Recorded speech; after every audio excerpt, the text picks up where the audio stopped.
Scott Lewis from Fox 2. This guy lives in a motel I want to ask you some questions about the steel mill you demolished. and works out of this car. Why aren't you paying the contractors?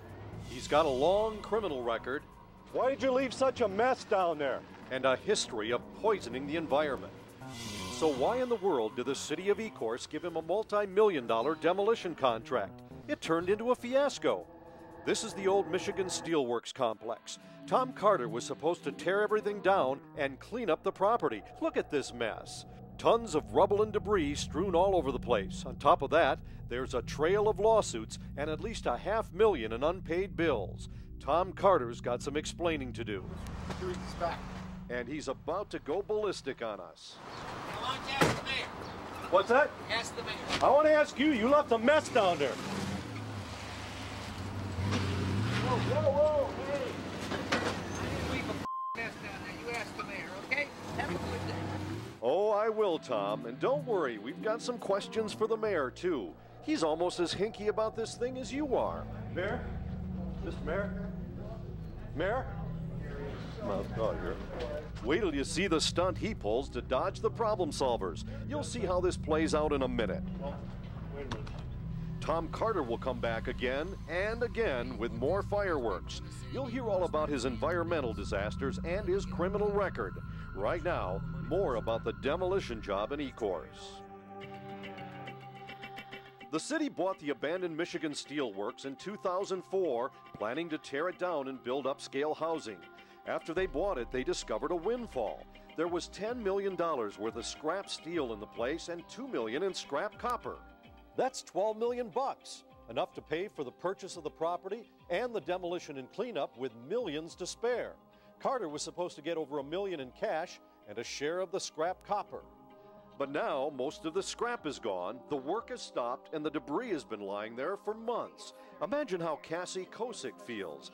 This is the view out her front window. She's got a young son, and it's a little scary. That the dust blows. You could see, I dust almost every day. And there's dust, it's ridiculous. And I don't know what I'm breathing in. So who's to blame? Tom Carter says, not him. Hey, put this in the newspaper. When the city of Ecorse starts paying their bills, it'll get all cleaned up perfect. What did you do with all the money from the scrap? There's $2 million worth of copper in there. So? So? Who said there was $2 million worth of copper in there? It's publicly stated by the mayor and the city council. I see. Well, they got their share. So what does the mayor have to say? Let's ask. It's the Tuesday night council meeting, and Larry Salisbury is feeling a little warm under the collar. In fact, he looks downright nervous. What's he worried about? The problem solvers are in the house, with 2 cameras, one pointed right at him. He knows something's about to happen, and it's not going to be pretty. Suddenly, he summons the chief of police. They huddle to plan an escape, but it's not going to be a clean getaway. Watch what happens when the meeting breaks up. I want to talk to my camera. Mayor? Mr. Mayor? Mayor? Oh, here. Mayor, you got a second? Wait a minute. No. Come on, I need to ask you some questions about the steel mill and about Tom Carter. You got a mess down there, Mayor. And get this, Carter actually added to the mess. He was supposed to be taking rubble off the site, but he was bringing stuff in and dumping it. Tearing down houses in Ecorse and dumping debris at the mill site. And the piles of broken concrete he dumped are mixed with hazardous asbestos. The kicker, according to the guy who hauled the stuff, the city knew all about it. So they actually saw you dump this debris on the lot? Yes, they did. Security guards? Yes, they did. And they were hired by the city? Mm-hmm. And the concrete is supposed to be taken to the crusher, not dumped in the city of Ecorse. But when it comes to environmental disasters, that's small potatoes. Back in the late 80s, Carter's company was the site of one of the worst toxic messes in Michigan history.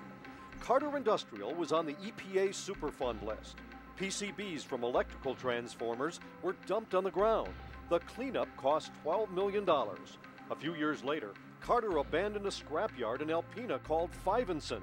The state had to come in and clean up this pigsty. That cost you and me $2.5 million bucks. Can I ask you about your track record, Carter Industrial? Fivenson? Carter can be pretty intimidating. This trucker found that out when he pressured Carter to pay him $4,200 he owes.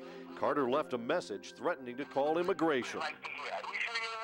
Immigration? I've been in the United States for 40 years and I'm a Vietnam veteran. I'm not threatening. I'm just stating the fact.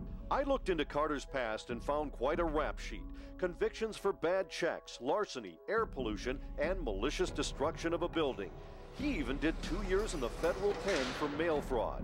Time for one last curtain call. You've got quite a criminal past. I don't have quite a criminal past. You full of dude. You do time in federal prison? No. You've got felonies in Wayne County. This thing stinks to high heaven. The crooked contractor is pointing fingers at the mayor, and he's turtling at City Hall.